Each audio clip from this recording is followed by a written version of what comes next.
There's been a number of people talking about design principles, and I wonder if you can elaborate a little bit about what exactly a design principle is. Oh, asking a tough question right from my own panel. So we're actually yes, we're actually talking about design patterns rather than principles.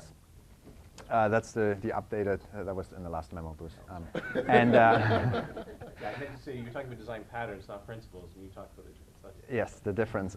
The idea is that we all have seen design guidelines for whatever, and design guidelines rarely work. There are more exceptions to guidelines than actually moments when you can apply them. So guidelines are something that might not even be useful to look into.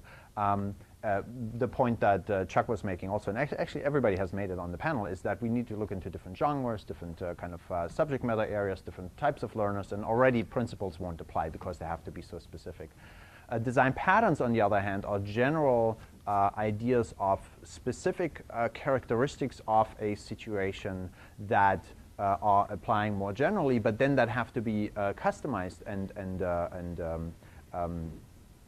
personalized in a way for specific situations. It comes out of the area of architecture. Actually, Christopher Alexander wrote a great book, or 3 books about it, where he uses a pattern language to describe what buildings and in general architectural structures should look like. And the best example perhaps might be to talk about the entrance of a public building.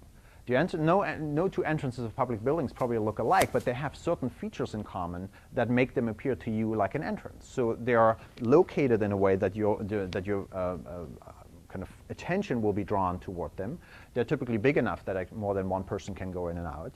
They have a kind of a covering typically that you can stand below and wait for the taxi to arrive, or things like that are design patterns that you can use to then make an entrance to a public building that looks very different in different instances. And that's exactly what we're looking for in games. We are not saying, we're not looking for guidelines that say you must put the whatever star here when the player gets another problem solved, but the guideline might say, and the incentive structure, or the pattern might say, the incentive structure needs to be more motivating if the content itself is less intrinsically motivating, or a particular type of emotional manipulation of the learner facilitates learning in these kind of circumstances. But how you manipulate the emotion, or how you provide the incentives, that's up to the individual designer who knows the audience and knows the subject matter area and so on. So that's the idea of design patterns that we're looking for. I have an example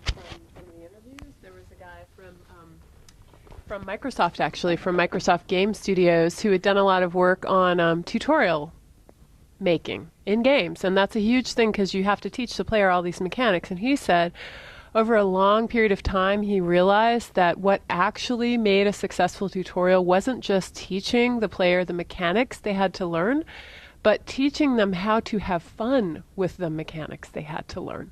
Because learning the mechanic didn't mean you actually knew how to have fun and hit the sweet spot of the game. So that was really interesting, and I think that applies very deeply to the kind of design we'll be doing, right? So that's just one example from out in the field from interviewing a lot of people.